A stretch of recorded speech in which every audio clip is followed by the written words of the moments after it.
오늘 우리에게 주시는 하나님의 말씀은 고린도전서 15장 12절에서 21절까지의 말씀입니다. 봉독해 드릴 때 하나님의 음성으로 들으시기를 바랍니다. 아멘. 그리스도께서 죽은 자 가운데서 다시 살아나셨다 전파되었거늘 너희 중에서 어떤 사람들은 어찌하여 죽은 자 가운데서 부활이 없다 하느냐. 만일 죽은 자의 부활이 없으면 그리스도도 다시 살아나지 못하였으리라. 그리스도께서 만일 다시 살아나지 못하셨으면 우리가 전파하는 것도 헛것이요 또 너희 믿음도 헛것이며 또 우리가 하나님의 거짓 증인으로 발견되리니 우리가 하나님이 그리스도를 다시 살리셨다고 증언하였음이라. 만일 죽은 자가 다시 살아나는 일이었으면 하나님이 그리스도를 다시 살리지 아니하였으리라. 만일 죽은 자가 다시 살아나는 일이 없으면 그리스도도 다시 살아나신 일이 없었을 터이요 그리스도께서 다시 살아나는 일이 없으면 너희의 믿음도 헛되고 너희가 여전히 죄 가운데 있을 것이요 또한 그리스도 안에서 잠자는 자도 망하였으리니 만일 그리스도 안에서 우리가 바라는 것이 다만 이 세상의 삶뿐이면 모든 사람 가운데 우리가 더욱 불쌍한 자이리라. 그러나 이제 그리스도께서 죽은 자 가운데서 다시 살아나사 잠자는 자들의 첫 열매가 되셨도다. 사망이 한 사람으로 말미암았으니 죽은 자의 부활도 한 사람으로 말미암는도다. 아멘. 사랑하는 여러분, 오늘 저는 이 부활의 역사는 세 가지 측면에서 말씀드리려고 합니다. 첫째는 과거의 부활이 있었다는 사실이고요. 두 번째, 현재의 부활을 경험해야 한다는 거예요. 세 번째는 미래의 부활을 소망해야 한다는 거예요. 이 세 가지가 과거, 현재, 미래의 부활이 없다면 우리는 늘 흔들립니다. 과거의 부활 사건은 무엇입니까? 2000년에 예수님께서 부활한 사건입니다. 이는 인류 역사상 최초의 부활 사건이고 유일한 부활 사건이었어요. 그리고 이는 인류에게 부활의 소망을 주는 사건이 되었습니다. 물론 예수님 이전에도 구약시대에 엘리야가 사르밧 과부의 아들, 죽은 아들 살렸어요. 그의 제자인 엘리사가 수넴 여인의 아들, 죽은 아들을 살렸어요. 이게 부활이냐? 예수님 공생애 중에도 3명을 살렸어요. 첫째는 야이로의, 우리가 잘 아는 회당장 야이로의 딸을, 죽은 딸을 살렸어요. 나인성 과부의 아들이 상제를 메고 나옵니다. 입관해가지고 좀 묻으러 가는 건데 그때에 나인성 입구에서 예수님 만나가지고 그 과부의 눈물을 보시면서 불쌍해서 청년아 일어나라 그랬더니 관에서 나왔습니다. 그리고 더 나가서 베다니 나사로를 무덤에 묻은 지 나흘 된 예수님 재미있어요. 야이로의 딸은요 그냥 죽어서 막 죽은 거예요. 그걸 살렸어요. 근데 사람들이 에이 죽은 게 잠시 기절한 거 아니냐 막 그런 썰이 있으니까 그 다음에 아예 완전히 죽어가지고 관 넣어가지고 상에 실려 나온 거 또 살려버려요. 그래도 또 의심하는 자가 있는 거예요. 이번엔 의심하지 못하도록 사흘을 지나면 절대로 못 산다고 알고 있는 그들에게 나흘째 가서 냄새나는 부패 시작한 나솔을 살려버린 거예요. 할렐루야. 아멘. 근데 이게 부활이냐? 부활이 아닙니다. 부활은요 다시 살아서 영원히 살아야 부활입니다. 아멘. 이들은 살아서 다시 죽었습니다. 동의하십니까? 아멘. 그래서 이런 사람은 부활이라고 했고 소생했다 그래요. 소생. 다시 소생했다는 거예요. 역사상 부활 사건은 오직 한 번 예수 그리스도의 부활뿐입니다. 아멘. 예수님만이 다시 사실 뿐만 아니라 영원히 살아계십니다. 기독교가 다른 종교와 구별되고 참 종교인 것은 기독교인은 뭐가 있어요? 부활이 있기 때문입니다. 아멘. 한번 합시다. 인사합시다. 예수님 부활하셨습니다. 예수님 부활하셨습니다. 기독교는 부활의 종교입니다. 기독교는 부활의 종교입니다. 그래서 참 종교입니다. 그래서 참 종교입니다. 우리밖에 부활이 없습니다. 우리밖에 부활이 없습니다. 할렐루야. 아멘. 우리 7층도 부활하시기 바랍니다. 아멘. 나는 7층이 내려서 이게 옆에 빈자리 다 채워주면 더 좋겠어. 그러고 이제 부활해가지고 위로 올라가야 됩니다. 이제 우리 이번에 400명 작정했으니까 박 장로님 책임져야 됩니다. 그래서 400명이 더 늘면은 1부, 2부, 3부 꽉 찰 줄로 믿습니다. 아멘. 자, 그래서 우리가 볼 때에 뭐니 해도요, 기독교가 다른 종교 구별되고 참 종교인 것은 기독교의 부활이기 때문이다. 2000년 전에 그리스도의 부활이 없었다면 기독교는 거짓된 종교요. 허무한 종교일 뿐입니다. 저는 절대 안 믿습니다. 하지만 그리스도께서 부활하셨기 때문에 기독교만이 유일하게 참된 종교요, 생명의 종교요, 부활의 종교인 줄 믿습니다. 아멘. 이 자랑할 만하지 않아요. 주눅들 하나도 없습니다. 마지막 종말 때 올수록 전 세계 온 인류가 부활의 주님을 믿게 될 줄로 믿습니다. 아멘. 그게 구약의 말씀이 예언되어 있습니다. 다 그때는 교회로 몰려온다는 마지막 때에. 살 길은 교회밖에 없습니다. 예, 우리 교회가 지금 크게 지었지만 빈자리지만 모자라요. 그게 성경에 예언된 말씀이에요. 마지막 때 모든 천하 만면이 다 교회로 몰려 살기 위해서. 다시 말하면 10처 중에 5처제가 먼저 처음에 들어가 뻔한데 나머지 5처이 막 쫓아와서 문 열다 두드려도 그때는 이를 갈며 슬피 운다 그랬잖아요. 그래서 우리 그런 사람 없도록 우리는 전도해야 됩니다. 7월 7일은 새 생명의 날 동청교회로 모입시다. 이게 우리가 그냥 하는 게 아니고 정말 우리가 이 사람들이 부활의 소망을 우리가 전해야 될 줄 믿습니다. 아멘. 전하지 않아서 우리의 책임 아니겠어요? 그렇습니다. 우리의 기독교는 참된 종교요, 부활과 영생의 종교를 믿으시고 이것을 굳게 믿고 확신하는 저와 여러분 되시기 바랍니다. 아멘. 두 번째는 현재의 부활을 경험해야 한다는 사실이에요. 한번 따라합시다. 현재의 부활을 경험해야 한다. 경험해야 한다. 오늘 저와 여러분이 이 현재의 부활이 경험돼야 돼요. 아멘. 이 현재의 부활이라는 것은요, 오늘날도 부활하신 예수님의 생명과 능력이 왕성하게 역사함을 전제로 하는 표현입니다. 예수님의 부활 사건은 참으로 위대한 사건입니다. 그러나 이 부활의 사건은 단지 역사의 한 사건으로 그치는 것이 아니라 지금 현재도 우리 성도들의 삶 속에서 능력의 역사를 일으키고 있습니다. 아멘. 예수님이 십자가에 못 박혀 죽어버렸다. 그렇게 예수를 믿고 주라고 쫓아냈던 제자들 중에 엠바로한 두 제자가 낙심과 좌절에 빠져서 절망 속에서, 절대 절망 속에서 예수님을 만납니다. 부활한 주님과 함께 엠마로 걸어가다가 그들이 가슴이 뜨거워지고 성령이 충만하면서 그분이 바로 예수에 관한 부활한 주님에 대한 경험을 하면서 기쁨을 다시 찾을 수 있었어요. 그렇습니다. 과거에 부활하셨던 예수님은 지금도 살아계시며 지금도 능력으로 역사하십니다. 아멘. 그러한 예수님을 만난 자, 그 예수님을 부활의 능력을 체험하는 자는 그 삶의 부활과 부흥의 역사가 현재형으로 지속적으로 일어나는 거예요. 우리 교회도 계속 부활의 능력이 계속 지속되길 바랍니다. 아멘. 여러분의 삶에도 그렇게 되어야 합니다. 성도 여러분, 신앙의 부활이란 무엇입니까? 예수님을 믿지 않았던 사람이 예수를 믿게 된다면 이것이 신앙의 부활이에요. 이게 신앙의 부활이라고. 아멘. 우리가 전도에서 안 믿던 자가 예수 믿으면은 담의정 추어탕의 사장님이 안 믿다가 예수 믿음으로 김세정, 김진희 까닭에 신앙의 부활이 일어날 줄로 믿습니다. 아멘. 담의정 추어탕을 많이 이용하십시오. 저도 갈 것입니다. 맛있어요.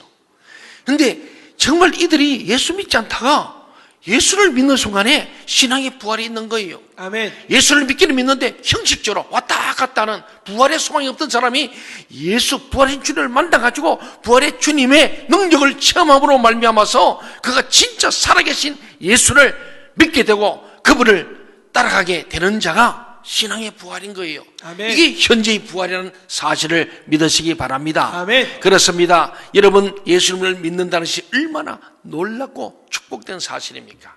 우리 예수 믿는 것은 우리 소위 부활하신 주를 믿는 거예요. 우리가 사도행전 읽을 때마다 마지막이잖아요. 우리가 그가 다시 부활하시는 것을 믿으며, 우리가 부활할 것을 믿으며, 거룩한 공개와 성도가 서로 교제하는 것을 믿으며, 그러잖아요.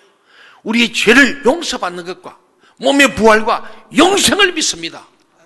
이게 사도들의 신앙 고백을 우리가 계속 반복하는 거예요. 제일 중요한 그게 있는 거예요. 죄를 용서받는 죄 사함으로 말미암아서 우리가 몸의 부활과 더불어 영원히 사는 영생을 믿습니다. 아멘. 이게 사도신경 마지막 결론 아닙니까? 이걸 믿는 사람들은요 진짜 복받은 거예요. 아멘. 믿는다는 사실과 믿지 않는다는 사실은 언뜻 봐서는 별 차이가 없어요. 믿는 사람 안 믿는 사람 뭐 다리에 보면 똑같이 살아요. 그런데 결론은요 하늘과 땅만큼 엄청난 차이를 나타내게 됩니다. 믿음이 없는 사람은 동서남북 사방 4개의 방향밖에 없습니다. 그래서 사방이 막히면 우겨쌈을 당해서 절망해버립니다. 그런데 우리 부활의 주를 믿는 사람은 오방이서 오방, 사방 동서남이 다 막히고 전우좌우 진퇴양난이 되더라도 우리는 제5의 방향이 있어요. 어딘 줄 아십니까? 예, 하늘로 열리는 위를 보겠다. 사방에 우겨쌈을 당해도 우리는 위로부터 내리시는 부활의 능력, 하나님의 능력을 우리가 받게 될 줄로 믿습니다. 아멘. 그래서 그 능력은 동서남북 사방에서 오는 어떤 고난이나 시련도 능히 이해합니다. 아멘. 도리어 그 고난 중에도 소망과 확신을 가지고 살게 되는 거예요. 오늘 제 아내가 오늘 정말 인사말 속에 제가 들린 그 딱 하나예요. 내가 그렇게 상담소 반대했는데 끝까지 나를 원치 않는 후원, 원치 않는 강압, 협박, 강제로 나를 상담소로 집어넣어가지고 제가 많이 들었거든요. 괜히 상담소에 나를 힘들게 하냐고 막 저한테 엄청 왕짜증을 냈습니다. 그저 이 훈장은 내가 받아야 된다고요. 제가 매니저. 제게는 부활의 신앙, 부활이기 때문에 하나님이 기뻐하신다면 사람들이 다 반대도 해야 됩니다. 아멘. 예. 저는 일찌감치 85년부터 이 무료 법률 상담에 저희 형님 목사님 때문에 저 태백 광산에서 도우면서 제가 했어요. 하다가 제가 신학대학원을 결단하고 나서 후임자를 불렀을 때 본부에서 고 이태행 변호사님께서 자기 제자를 보냈어요. 본부에서 여의도에서 잘 나가던 사람이에요. 처녀 때인데. 근데 하나님이 그 마음에 감도시고 이번에 훈장 받는 중에 가장 큰 것이 뭐냐면 다 서울에 있고 싶은데 저 광산촌에 자원해서 홀로 내려온 게 큰 점수를 얻었다는 얘기를 들었어요. 왔다가 저를 만났죠. 출세했죠. 그러면서 제가 하면서 생각하니까 교회가 일을 꼭 해야겠다. 내가 담임 목회라면 꼭 이것을 교회에 해야겠다. 제가 마음이 다짐하고 하나님께 약속을 했어요. 왜? 이것은 강도 만난 자의 이웃의 역할이 바로 이 상담소다. 무료로 빼겁고 힘없고 가난하고 소외되고 고아와 과부를 돌보는 하나님 가장 기뻐하시는 금식이고요. 강도 만난 자, 가정폭력, 성폭력으로 고통하는 이들에게 이웃이 될 수 있는 것이 바로 이 상담소다. 이 교회가 해야 된다. 목사가 할 일이다. 그래서 저는 오자마자 아산 가정상담소 출발한 거예요. 그래서 제가 다 준비 다 하고 한 5년 동안 한 후에 우리 막내딸이 드디어 초등학교 입학하자마자 제가 드디어 제 아내한테 당신이 좀 교회는 자꾸 늘어나고 교회 늘어나는데 내가 100명 안 될 때는 한 200명까지는 300명까지는 내가 관리했는데 넘어서니까 관리 안 되니까 목회에 전념해야 되니까 당신이 해달라. 이 반대라는 거예요. 근데 그랬어요. 당신이 전공이 가정과나 영문과나 국문과나 뭐 경리학과나 무역과 뭐 기타 등등 과였다면은 내가 일을 시키지 않아요. 두 번째, 이태행 변호사님 제자로서 대학 다니면서 여의도에서 이 법률 상담 전문 요원 교육을 받고 법무 상담 요원으로 하고 태백까지 와서 그를 하겠다는 소명자다. 그래서 당신은 법대를 나왔고 너 이 일을 했던 사람이니까 일을 해야 된다. 안 하면은 악하고 결혼 중이다. 5달 더, 2달 더, 한 달 더 했는데 한 달 더 받은 자 똑같다. 땅에 묻어두고 그러면 하나님께 반드시 책망받을 것이다. 만 일하면은 내 목회를 방해하는 것이다. 그럼 이혼하자 그러더라고요. 그 이혼하면 안 되기 때문에 제가 알았다. 제가 한 발 물러섰어요. 그래 기도했습니다. 하나님 제 아내의 마음을 감동해 주셨어요. 이게 좀 하나님 기뻐하신데 저 미련한 것이 알지 못하여 깨닫지 못하오니 깨닫게 하여 주옵소서. 이렇게 기도한 거예요. 그 억지로 했어요. 그런데 드디어 훈장은 자기가 받았어요. 여러분 정말 저는 우리 주님의 이 부활의 신앙이 없었다면 아무것도 아니에요. 사방이 막혔을 때 하나님을 바라본 거예요. 하나님께 물어보는 하나님께 묻고 듣고 중에 하나님 어떻게 할까? 계속해야 한다. 너희 교회는 네가 만약에 교회 담임 목사 자리와 상담소 이 둘 중에 하나를 선택해야 한다면 너는 담임 목사를 그만두고 상담소 일해라. 왜? 이런 돈도 아무것도 안 생기는 게 아무나 하려고 그런다. 교회는 이제는 이 말하면 서로 올라갈 것이다. 맞잖아요. 주님의 부활의 능력과 생명은 지금도 우리 가운데 역사합니다. 과거 사도들이 주님의 복음을 전하고 주님의 생명 역사를 전할 때 주님의 부활의 이 권능과 생명이 그들 가운데 역사해서 그들을 강하고 견고하게 해서 끝까지 순교하기까지 복음을 전한 줄로 믿습니다. 아멘. 그러한 부활의 생명은 지금 우리 가운데서도 역사합니다. 이 능력을 덧입어 진정 생명으로 넘치는 삶, 능하고 복된 삶을 사는 저와 여러분 되기를 바랍니다. 아멘. 마지막으로 미래의 부활을 소망하는 것이 믿음이 필요합니다. 미래의 부활을 소망해야 합니다. 한번 따라합시다. 미래의 부활을 소망합시다. 소망합시다. 장차 주어질 부활. 처음이 있으면 반드시 나중도 있습니다. 생명이 있는 곳에는 반드시 사망도 있습니다. 그래서 모든 사람들은 죽음을 향해 가고 있습니다. 나이를 하나하나 더 먹을 때마다 죽음을 향해 가는 거예요. 태어나자마자 죽음을 향해 가는 거예요. 동의하십니까? 아멘. 예. 방금 갓 태어난 아이, 첫 번째 돌을 맞은 그 아이도 결국 그 길은 죽음을 향해 가고 있는 거예요. 그렇습니다. 우리는 날마다 죽고 있는 거예요. 우리의 사랑이 아무리 진실하고 크다 해도 죽음의 차가운 손길이 사랑하는 자의 심장 위에 놓이면은 그는 우리를 떠나갑니다. 갈 때가 되면 우리는 갈 수밖에 없는 것입니다. 이 얼마나 허무한 사실입니다. 우리 허무한 인생이에요. 오늘 우리 이수정 선생 어머님이 어제 아침에 돌아가셨지만 허무해요. 제가 신방을 요양병원에 가보면 참 맑고 소녀 같아요. 가면 늘 고마워하셔. 아이고 목사님 오셔서 너무 감사합니다. 바쁘신 오셔서 너무 감사합니다. 기도하면 아멘하면 복음 전하면 항상 아멘. 천국에 소망이 있으면 아멘. 오늘 밤에 돌아가셔도 천국 갈 줄 믿습니까? 이 아멘. 그래도 버리니까 편안하게 가셨어요. 근데 여러분 우리 인생은 다 죽어요. 저도 여러분도 그렇잖아요. 국민은 훈장 받아도 죽어요. 그렇잖아요. 다윗도 죽었어요. 솔로몬도 죽습니다. 다 죽습니다. 실존주의 철학자인 하이데거는 이렇게 말했어요. 인생은 이 허무와 죽음 가운데 내버려진 존재다. 우리 인생에 양쪽에 뭐가 있냐? 우리 주변에 뭐냐? 허무와 죽음이 가득 찬 그 속에 살아가는 거예요.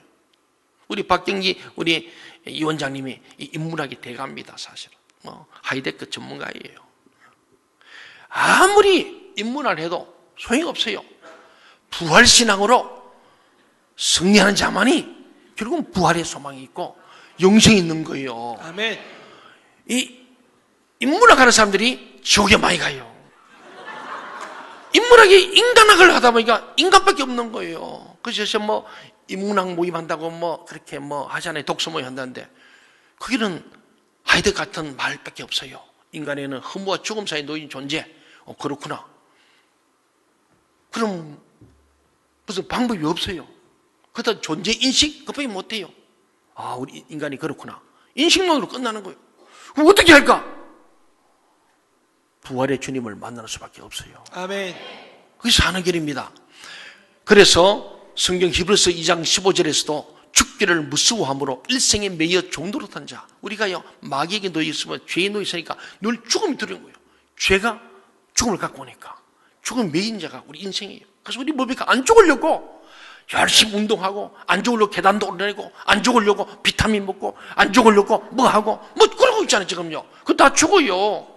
신종아 아무리 건강 걷기 대회 한다고 안 죽는 거예요. 그렇잖아요. 그런데 우리는 부활의 신앙은 죽음을 넘어서 버린 거예요. 한 가지 기억할 사실은요, 우리 그리스도인들에게는 죽음 너머의 아름다운 세계가 준비되어 있다는 사실입니다. 아멘. 이는 죽음으로서 끝나는 것이 아니라 죽음을 뛰어넘어서 사망 권세를 정복하고 영원한 천국으로 들어갈 수 있게 합니다. 미래에 우리는 부활한 몸을 가지고 영원히 천국에서 살게 될 것입니다. 아멘. 그러므로 부활의 소망을 가진 자에게는 죽음이란 더 이상 두렵지 않습니다.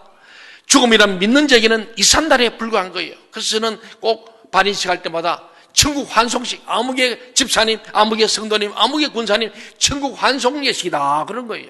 천국으로 우리가 환송하는 거예요. 먼저 가시고 나도 따라갑니다. 다시 만날 때까지. 창세기 마지막 끝에 50장 보면요, 요셉이 죽습니다. 그때 요셉이 죽을 때 합니다. 나는 죽으나 당신들은 형제 자매들 자식들에게 말합니다. 당신들은 하나님이 보호하셔서 영원히 살게 하실 것이다. 나는 여기서 죽지만은 여러분 반드시 가나안 땅에 출애굽에 갈 것이다. 그 가나안 땅은 바로 천국을 상징하는 거예요. 요셉은 수천이 죽었지만은 그 마음속에 부활신앙이 있는 거예요. 나는 죽으나 다 하나님이 보호하실 것이고 다시 여러분과 내가 하늘에서 만날 것을 약속하는 거예요. 그래서 창세기 5장 끝에 보면 입관하였더라 하고 끝나는 거예요. 근데 지금 좀 한시에 입관하러 갑니다. 예, 입관하였더라. 근데 우리의 죽음은요, 그냥 죽음이 아니고 나는 죽지만은 다시 산다는 거예요. 예수의 부활에 신앙이 있어야 할 줄 믿습니다. 아멘. 죽음은 지상에서 우리를 이 세상 질고와 고난, 슬픔으로부터 해방시키는 복된 순간이 됩니다. 그렇게 우리 성도는 죽음을 무서울 필요가 없어요. 그래서 성경은 주 안에 중요한 복이 있다. 하나님은 성도의 죽음을 주목하여 보신다. 아멘. 천군 천사를 보내시고 주님의 낙원으로 인도한 줄 믿습니다. 아멘. 왜냐하면 우리 주 예수 그리스도께서 죽음의 권세를 빼앗았기 때문입니다. 이 얼마나 감격스러운 사실입니까? 그러나 오늘날 이 감격을 누리지 못하는 사람이 매우 많습니다. 저도 이 감격을 누리지 못하고 부활을 모르는 사람들이 얼마나 많은지 몰라요. 너무나도 안타까운 사실입니다. 파스칼은 그의 방시에서 이렇게 기록합니다. 인생은 우주의 영광이 되든지 우주의 쓰레기가 되든지 둘 중에 하나밖에 없다. 이 둘 중에 하나가 선택된다는 거예요. 부활의 생명이신 예수 그리스도를 가진 사람은 우주의 영광 속으로 들어갑니다. 그러나 예수 그리스도를 가지 못한 사람은, 예수 믿지 않는 사람은 죄송한 말씀이지만은 쓰레기가 되어서 쓰레기 소각장과 같은 지옥으로 가게 된다 하는 얘기를 파스칼이 하고 있는 거예요. 이 땅에서 지위, 지식, 권세를 자랑해도 죽으면 다 험으로 돌아가는 법입니다. 모든 사람은 우주의 영광으로 나가느냐 혹은 우주의 쓰레기로 나가느냐 갈림길에 서 있습니다. 오늘 저와 여러분 하늘나라의 별처럼 빛나기를 바랍니다. 아멘. 쓰레기 수확장 같은 지옥에서 영원히 불타는 자가 되지 않기를 원합니다. 아멘. 그래서 내 사랑하는 사람들 사랑하면 전도하는 거예요. 아멘. 내 사랑하는 아내가 내 남편이 내 자녀가 내 부모가 쓰레기 수확장에 불타는 곳에 가서 쓰레기처럼 영원히 타고 있다면 여러분 어떻게 해야 되겠어요? 건전해야 안 되겠습니까? 그래서 우리 전도입니다. 뭐 교회 숫자 채우고 뭐 교회 키우려고 전도하는 게 아니에요. 이만하면 저는 더 바랄 게 없어요. 그러나 주님은 한 영혼도 구원하시려고 이 땅에 십자가 피를 주셨는데 모든 사람은 제자 삼으라고 마지막 명령하셨잖아요. 그것 때문에 전도하는 거예요. 사랑하는 여러분, 그렇습니다. 모든 사람은 우주의 영광이냐 우주의 쓰레기입니다. 미래에 있을 부활의 소망을 바라보고 열심히 신앙생활을 하기를 바랍니다. 참된 성도는 부활 신앙을 가진 자입니다. 그는 과거의 부활의 뿌리를 받고 현재 부활의 삶을 살아가며 미래의 부활을 바라고 소망하는 삶을 사는 거예요. 아멘. 이것이 과거와 현재 미래의 세 종류의 부활입니다. 기독교 신앙은 부활 없이는 생각할 수조차 없습니다. 신앙을 삶에 적용하며 살아야 할 우리 성도들 역시 부활과 긴밀한 연관관계를 맺고 사는 것입니다. 오늘 우리는 이처럼 우리 신앙과 삶의 핵심을 할 수 있는 부활이 지난 과거와 현재와 미래의 의미에 대해서 살펴보았습니다. 이러한 부활의 의미를 우리는 바로 이해하고 그 심령에 간직하고 살아야 합니다. 어떤 경우 부활을 잊어버리면 희망이 없는 거예요. 아멘. 절대 절망에서 절대 희망은요 부활신앙입니다. 아멘. 박순애 전사가 거지같이 저 포항 구룡포에서 거지처럼 살았어요. 근데 그 절대 절망에서 부활의 주님을 만나고 절대 희망을 가지고 위대한 주의 종이 되어서 전 세계로 3년 동안 집회 약속이 안 돼요. 아직도 우리 10년 전에 우리 교회 왔었는데 3년 만에 우리 교회 옵니다. 10년 만에 오는데 3년 만에 허락이 된 거예요. 부활신앙이 있기 때문에 이런 거 만나보세요. 우리보다 더 불행한 인생, 진짜 처참한 인생으로 이 땅에 내동댕이 쳐진 허무와 죽음 사이에 내동친 그 한 여인이 어떻게 승리했는가? 절대 절망, 절대 희망. 그래서 자기의 찔레꽃 당신이야. 찔레꽃 속에 있던 여인처럼 참으로 비참한 인생입니다. 사랑하는 여러분, 그렇습니다. 부활의 의미를 우리가 바로 이해하고 심령에 간직하고 살아야 바르고 온전한 신앙생활이 가능합니다. 즉 성도는 과거 이루어진 부활의 역사에 대한 확신을 가지고 현재 부활 생명을 가지며 장차 이루어질 부활의 영광에 참여할 소망을 가지고 살아갈 수 있습니다. 아멘. 그리스도의 부활 생명을 근거로 활기찬 생명을 누리며 더 크고 영화로운 생명의 삶을 소망하며 살아갈 수 있는 저와 여러분 되기를 간절히 소원합니다. 아멘.